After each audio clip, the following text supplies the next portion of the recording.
I have hundreds of videos of me doing contrast therapy, and many have gone very, very viral. So I'm sure I'm probably part of the problem. And then when I started seeing things online, and then I saw a local contrast therapy business pop up just a few miles from our house, I was like, okay, let me try this out. And then you have like the social medias who are like, I just feel really good. I need to do this contrast therapy. It makes me think straight. Contrast therapy might sound like the latest wellness craze, but you probably experienced a version of it before. Ever stepped from a hot shower into a cold room or grabbed an ice pack after a sweaty workout? That's the basic idea, alternating between heat and cold.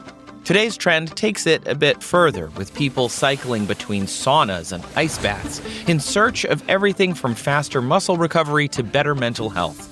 But does the science support the hype? Search on social media and you'll find plenty of people jumping from icy plunge baths into bubbling hot tubs or steamy saunas and back again, over and over and over, and then raving about the benefits. People like fitness fanatic Andy Glaze, a 48-year-old ultra runner and firefighter who believes it's the secret to fast recovery from intense training.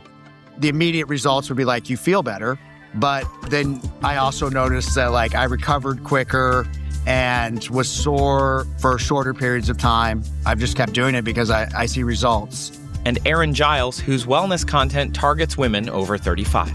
You know, it's very invigorating to get into the cold water and then go back into the heat. So I definitely felt like, more focused, more awake, overall, like full body invigoration because it really wakes you up. But does contrast therapy really help your body recover or your mind find its hidden zen? Does it actually improve blood flow or reduce inflammation? Is the intense shock to your skin and psyche actually the long-lost secret to better mental resilience? To answer those questions, Dr. Chelsea Evans, a sports medicine physician at Lehigh Valley Health Network, joins the conversation. I think in general, people are looking to be healthy and feel better. And I think people are realizing that shoving your body with more supplements and vitamins and paying for expensive therapies aren't necessarily yielding that. Welcome back to Health vs. Hype with the American Medical Association. I'm your host, Trace Dominguez. Today, we're talking about contrast therapy. What exactly is that? Are there health benefits to changing temperatures quickly? And what does contrast therapy actually do to your body? Join me as we find out whether contrast therapy is all health or just hype.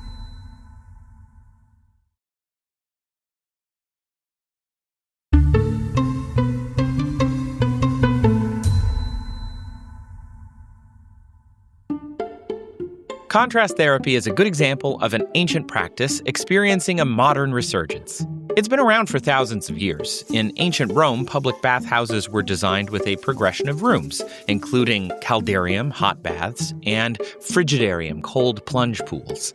Nordic cultures paired intense sauna sessions with icy lake plunges or rolling around in the snow, and for centuries in Japan, alternating between hot mineral-rich onsen baths and cooler water has been a common cultural bathing practice.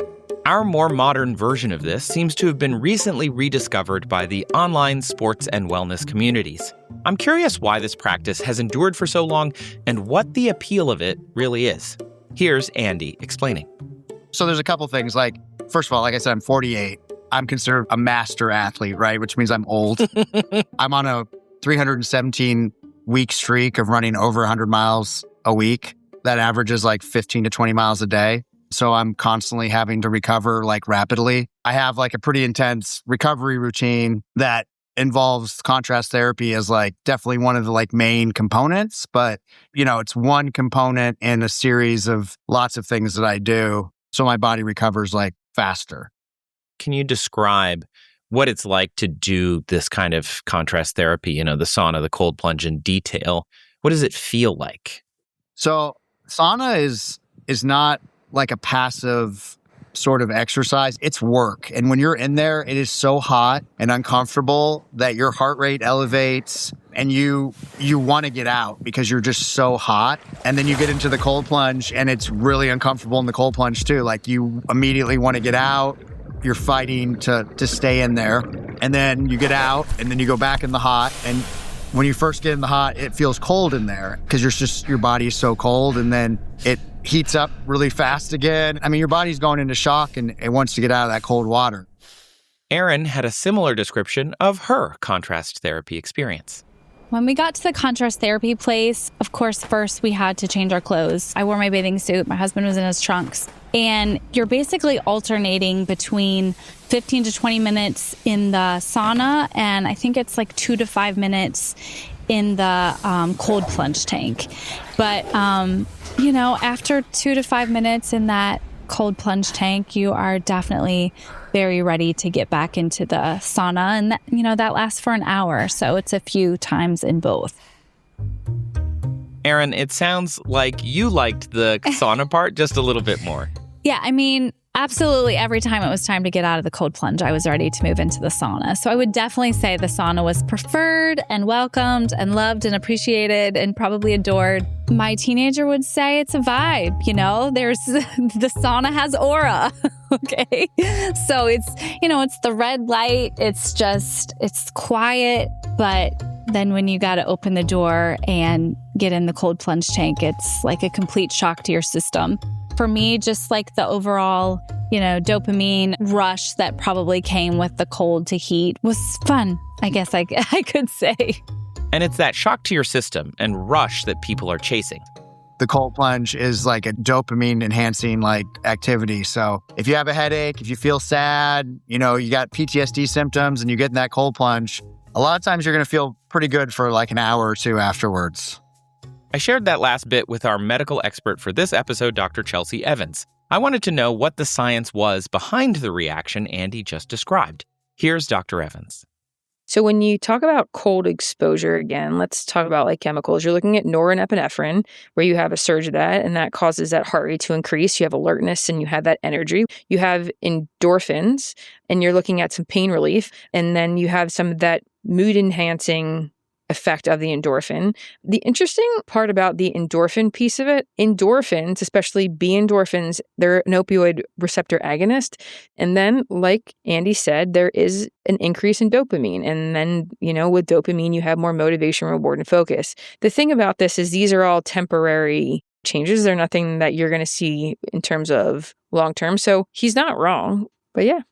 What you're saying, let me get this right, is B endorphins, beta endorphins, they're an opioid receptor agonist. You're saying that our body's own natural chemicals, when triggered by something like a cold plunge, they're activating the same receptors involved in the body's opioid system, and they help reduce pain and promote feelings of well-being. All that sounds amazing. Exactly. So, Dr. Evans, I do want to play something else from Andy. As a firefighter, I have PTSD. And so I've found that cold plunging is very beneficial for PTSD symptoms. Again, I'm not a scientist, but I'm a paramedic. And the way I understand it and the way it makes me feel is when I get into the sauna, my pipes get really big, meaning my veins, my arteries get really big. And then when I get into the cold plunge, my pipes get really small. And then when I go back, they get big again. And so that gives you a certain feeling in your body, which is quite nice. Some would say euphoric. It's like a, dopamine rush, but also it just makes you feel good. Why do we feel euphoric after something like a cold plunge? Because it releases those endorphins, and those endorphins make our moods a lot better. So yeah, it's the release of dopamine and the beta endorphin. Those are the two chemicals that we're really looking at that really can affect our moods. Andy also described his pipes getting smaller and bigger by alternating hot and cold. Dr. Evans, what's he talking about here? What happens to our bodies when we're doing contrast therapy? So when your body gets in a cold environment, you have something called vasoconstriction, which is when your blood vessels shrink and they tighten down. And as a result of that, you essentially reduce inflammation and swelling. There's also some literature to say that it blunts what the nerve signaling is. And so as a result of that, you have less pain in that area. And then what about sitting in a sauna? A similar idea? So when you're in a hot environment or a sauna or a hot tub or something like that, what happens is you have a bunch of vasodilation, and that increases blood flow and oxygen to delivery of tissue. So you have tissue that's damaged or needs repairing. That's when you want a lot of blood flow in there, because that's when you have those healing cells come and they help to repair the tissue. So that's the thought behind using the heat therapy. Got it. So the cold plunge tends to make your blood vessels contract and might reduce inflammation and some other things. And then in a hot environment like a hot tub or a sauna, the blood vessels open up and deliver more of your natural healing capabilities to that tissue. Correct. What happens then when we're alternating between those two environments? So, there's a term that's been coined. It's a pumping effect. And so when you have this effect of contraction and then vasodilation, you're able to get the benefits of both healing and pain reduction. Whether or not the literature supports this is in theory what people are going for when they seek this type of therapy. Okay, so in theory, we're going to get to the evidence of it in a minute. But first, I'm wondering, are there some people who should altogether avoid trying contrast therapy? Like, what are the risks? So when we talk about some of the risks, you have to be careful about people that have cardiac arrhythmias because it can lower their threshold for having a cardiac arrhythmia. People that have uncontrolled high blood pressure, the last thing that you want is to do anything to increase their blood pressure and they'll stroke out. We don't want to be responsible for that. Heart disease in general, if you think about what cold therapy does, it causes vasoconstriction. So do you really want vasoconstriction around your coronary arteries? Probably not. Do we really want to cause STEMIs? Probably not.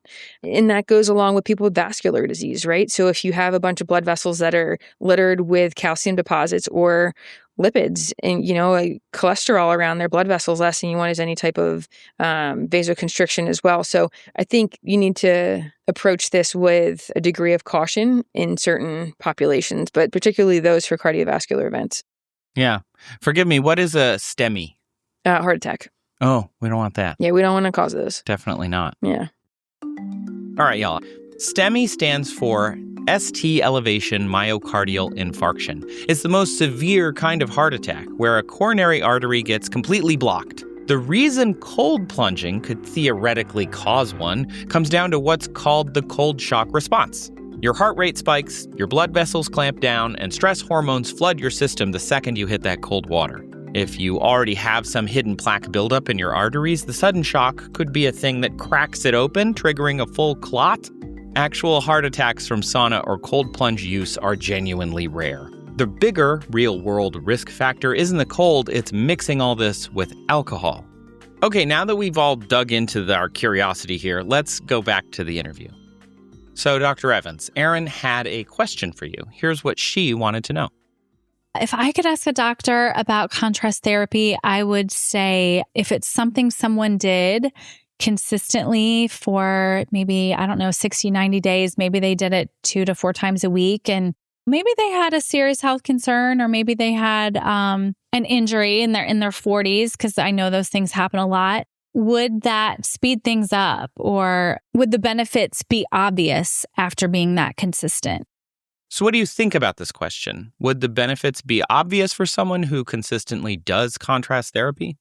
Truthfully, if somebody's dealing with muscle soreness and they're working on exercise recovery, or they have certain chronic aches and pains, they may notice some improvement over that 60 to 90-day period.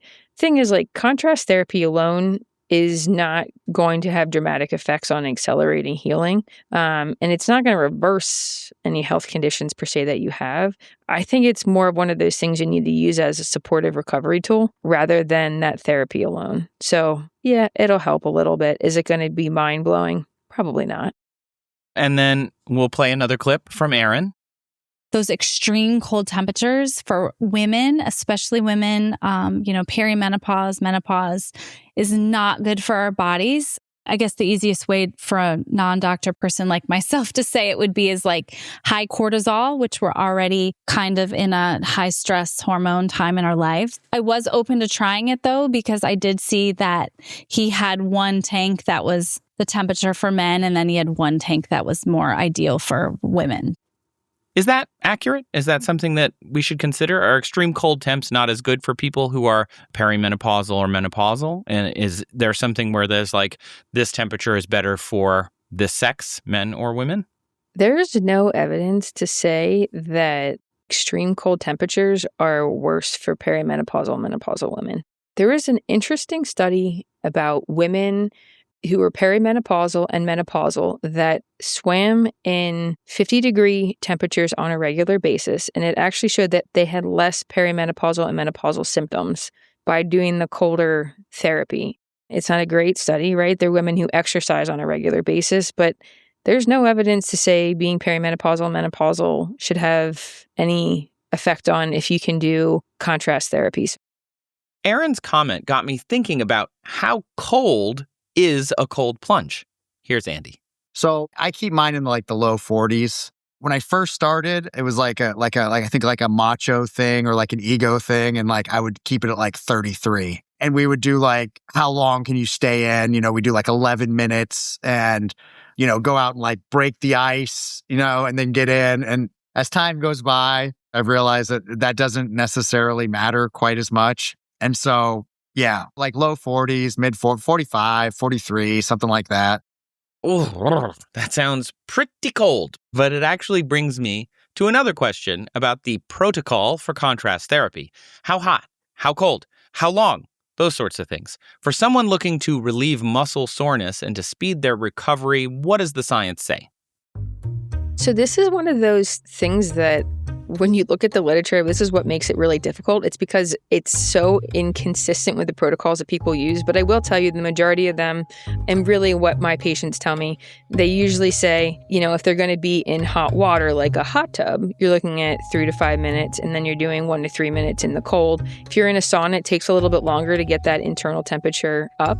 And then you're looking at 15 to 20 minutes. Obviously, I wouldn't start there. I would work your way up. And when you're looking at cold, you're looking at 10 to 15 degrees Celsius or 50 to 59 degrees Fahrenheit. When you're looking at hot water, so like the hot tub, you're looking at 100 to 104. Saunas start at 120. I've seen temperatures all the way up to 160, 170. That seems a little extreme. What you're really looking for is a solid sweat. So if you're solid sweating, you got it hot enough in there. But you just want to be mindful, work your body up to that because your body has to adjust and adapt to these temperature changes. Yeah.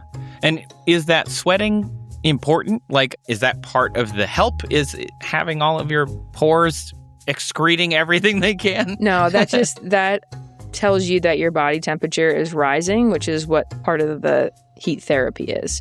A lot of athletes will do this and they'll cycle it 2 or 3 times. So they'll do the, 3 to 5 minutes in the hot tub, 1 to 3 minutes in the cold, or use the sauna for a little bit longer, and then they'll cycle through it 2 or 3 times. So I think it's just a commitment of time, right? If you have to do that 2 or 3 times, you're looking at an hour commitment. So depending on what modality you use as your heating source. That makes sense. The timing, does it kind of matter? Should people avoid the ice bath immediately after, coming out of their workout, jumping in the ice bath, or should they wait a little bit, or should they do heat first? Does it sort of matter? So this is interesting. For a really long time, it was always you want to do cold immersion early on. The thought behind that is if you have the vasoconstriction, you reduce the creatinine kinase buildup, which is what you typically have that can make your muscles not function as well as you want. However, there's a growing literature suggesting that by doing the cold therapy right after exercise, you're also decreasing your body's ability to form new muscle. So while it may allow you to work out sooner because your CK levels are better, it might not in turn allow you to build up as quickly as you want it because, we don't fully understand all the hormones in the body and all the chemicals in the body that we create. And sometimes they carry benefits that we're not aware of yet. And there's something going on there that's preventing the muscle from building up as fast with doing direct ice therapy afterwards. I think at the end of the day, it really depends what you're looking for. If you have back-to-back soccer games, you're not going to care if your muscles build or not. You want that quick recovery so that you can perform the next day. So I think for that indication, it makes more sense to do the cold immersion therapy. But if you're looking for long-term gains, maybe that's not the best option for you. Evidence is controversial. I think the more we know, the more we're changing our protocols for what we should be doing. So what are the biggest mistakes you would say people would attribute to something like a cold plunge and a sauna routine when they're doing it? So when we talk about people trying new health trends, there's those quick adapters, the ones that try everything under the sun and they go from 0 to 100. I think that's a really bad idea. If your body's not ready for those temperature changes, you can cause a lot of systemic effects. So biggest mistakes that we see, you're staying in the cold too long, you're staying in the hot too long. You don't know your tolerances. You drink alcohol before or afterwards. You don't want to jump from one extreme to the next until your body gradually adjusts when you first start. This isn't to say that you can't eventually work your way up to that, but that's not where I would start. So I shouldn't go from the sauna and just go like jump right into a cold plunge like cannonball style, day one. I wouldn't recommend that. Because I, when we were talking about this episode, I grew up in Michigan. Yeah. And we would definitely go from the sauna to the snow Yep. as teenagers. Yeah. Yep. It was not probably smart, Nope. but it was hilarious. Yep. I was just in Norway and they did the same thing there too. They have all these saunas and then you jump in the 47-degree ocean. I'm like, this is awful. But that's a thing. Yeah. I mean, we did it all the time. My mom was like, it's good for your pores. And I'm like, okay, Mom. Not sure if it's the pores, but sure, whatever. Closes them right when you jump in the cold. Yeah, sure. Okay, Dr. Evans, let's get into some of the more specific claims about contrast therapy. Let's start with any evidence of long-term benefits. What do we know? What do the studies actually show us? So studies, when you look at big, large meta-analysis, the evidence is really weak in terms of true benefit, of long-term benefit of it. And that's because there's inconsistencies with the studies in terms of the protocols that are used. So to say that it works or doesn't work, I think it's difficult to say. Literature doesn't really have enough evidence to say, hey, this should be standard of care for if you have this type of injury. So I think for pain relief, there's evidence that cold exposure, that piece of it can really help temporarily. To cause long-term benefit, probably not. For stiffness and mobility, is it the heat piece of it or the thermal therapy, to make it a medical term, that can help in terms of the mobility and the muscle relaxation. But to say that it's actually speeding up recovery, there's no literature right now saying that it is actually effective in doing that. That's interesting. And that seems to be something that maybe in the future we can do more studies and they can be a little more consistent and perhaps we'll find something. But as of now, we don't have a lot to support it. Mm-hmm. That's where we're at right now. There's just not enough studies out there. I think the best studies that have been done have been published in the 2024 and 2025 range in their meta-analysis. But that's the literature that we have right now. There's some older studies, but they're really limited in consistent protocols. So I don't really think they're good enough to use as standard of care or to base recommendations off of those. Yeah. What would you say or I guess overall, what's the most impactful part of contrast therapy? Where do you get the most benefit? I think it's what you're looking for. So I think if you're looking for pain reduction, I think you're going to find it with the cold therapy. And I think if you're looking for tissue repair, in theory, the heat therapy really should be doing the most. So I think it's really what your goal is at the end of the therapy piece. And it also depends on the population that you're coming from. If you're somebody with chronic aches and pains who are, in your 40s, 50s, and 60s, I think your goals are going to be different than an athlete per se who is looking to get a competitive edge off of the next athlete that's sitting next to them that's looking to take their position. So I think there are two different goals. Cold therapy, once again, it's better for pain reduction, for healing properties, and to get those muscles moving a little bit, you want the heat to work. So it just depends where you're at in terms of what you need. Yeah, yeah. What does the research say about, muscle soreness and other recovery strategies that you can use in general? So it was interesting. There's an article published about DOMS, or delayed onset muscle soreness, and that contrast therapy may help restore functional performance faster than passive therapy, which is what most people do. It's, like light activity after, if they do the contrast therapy following a period of excessive physical exertion. There is some evidence to say that the contrast therapy following this does provide quicker return to activity, which could be that competitive edge if you're really thinking about it. If they have an extra day where they can exercise because their muscles aren't sore, you know what? Maybe that extra day is going to be what can get them ahead of their competition. Yeah, give them just a little bit of edge. Yeah. Can contrast therapy improve just overall circulation? Is it just in the extremities? What about cardiovascular health? Does it work all the way through the body, or is it just in parts of it? Let's talk about the short-term benefit of contrast therapy. So when you go and you get dunked in that cold water, yes, you're going to have an increase in your heart rate, increase in blood pressure, increase in your breathing rate. You're going to have an increase in that norepinephrine and those cortisol levels, which temporarily help. But long-term, there's no studies to say that the benefits of those changes are long-standing. So we don't want our bodies to sustain some of these effects of the cold therapy. We want the results of it, but we also want the benefits of that norepinephrine rush and that cortisol rush from doing that. It's just right now, when they check blood levels over a period of time after having frequent exposure to this type of therapy, there's nothing saying that it's lasting in the system long enough to have true long-standing cardiovascular benefits.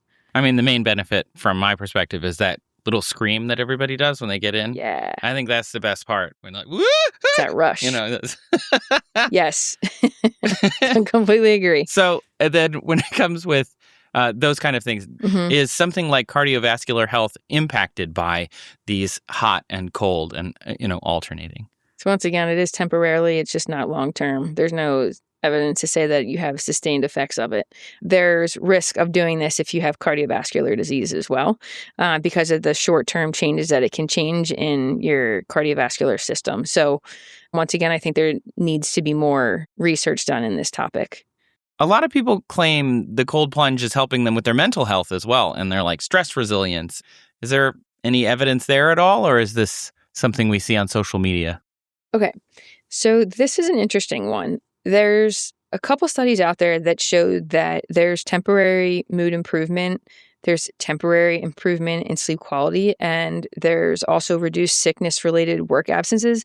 The problem with these studies, they're done in populations that do regular cold therapy as part of an exercise routine. So it's difficult to distinguish if these benefits are from the exercise alone or if they're from repetitive contrast therapy that they have, because the populations that they use are generally healthier populations who exercise on a regular basis. So there's no published literature that shows any long-term benefit of contrast therapy having any effect on depression, anxiety, or chronic stress. So I think while it may give you temporary euphoria, in terms of long-term benefit, I don't think we're there yet to say that contrast therapy adequately can change those symptoms. Yeah. We're using the term like short-lived and temporary. What does that mean? Does that mean hours? Does that mean days? Does that mean weeks? Like it means hours. Hours. Yeah, it means within a couple hours of the time that you do the contrast therapy. Yeah. And obviously some hormones hang around a little bit longer, right? So increases in cortisol. Cortisol can be in your bloodstream for 1 to 2 weeks before it starts to change when you're exposed to a certain environment. However, is it significant? The study really didn't show that there was a significant change in cortisol levels. So to say that it's in your bloodstream for an extended period of time with a significant change in your cortisol level, probably not an accurate statement at this point. Yeah. I mean, I think that puts it in a lot of perspective. I'm not going to jump in a cold plunge in a sauna multiple times a day, every day, in order to be able to try and maintain some kind of level. But that's sort of what we're talking about. We would have to do in order to maintain those kind of hormone levels. Yep, correct. Okay. So, Dr. Evans, if there's not a huge long-term benefit in some ways, what about things that people talk about online a lot? Immunity, for example. Is there any benefit there long-term? So there's no long-term benefit. There's a couple studies out there publishing showing short-term benefit of the cold-specific therapy, which is the one, is the part of the contrast therapy. But any long-term benefit of immunity is, there's still lots to be desired in terms of research. Yeah. Okay. Before I let you go, our wellness influencer, Erin, wondered about one more thing, and she's got me wondering about it too. So here she is.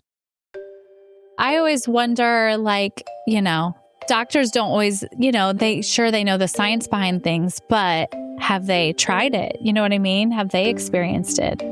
So, Dr. Evans, have you tried contrast therapy or any of the separate components? Yes, I did. I decided it would be a good idea to run the Princess Half Marathon, and I probably didn't train long enough. And so, yes, I did cold therapy afterwards. I was a little less sore than I anticipated. So I didn't do the heat following it, but I did do the ice therapy and the cold therapy afterwards. So have I tried it again since? No. Am I running another Disney princess race? No. So maybe if I do something crazy again like that, then we'll talk about it. All right. I'm going to hold you to that.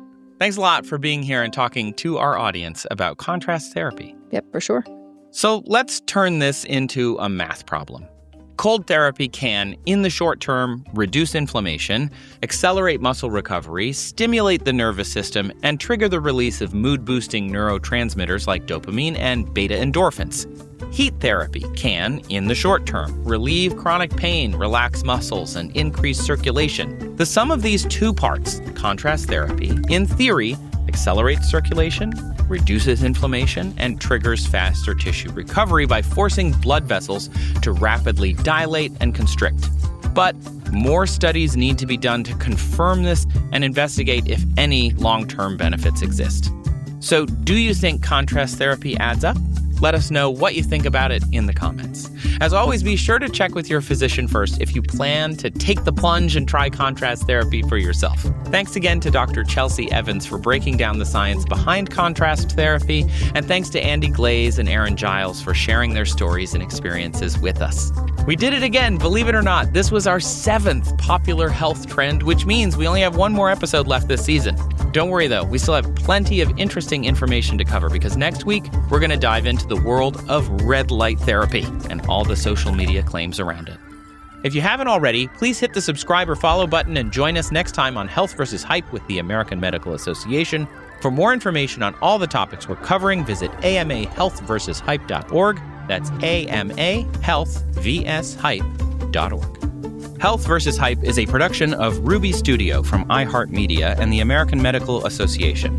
I'm Trace Dominguez. Our producers are Matt Stillo and Pamela Lawrence. Michael DePoe Wilson is our writer. The show is engineered and features original music by Matthew Ernest Filler. Health vs. Hype is intended for educational and informational purposes only and does not constitute medical advice, diagnosis, or treatment. Always seek the advice of your physician with any questions you may have regarding a medical condition.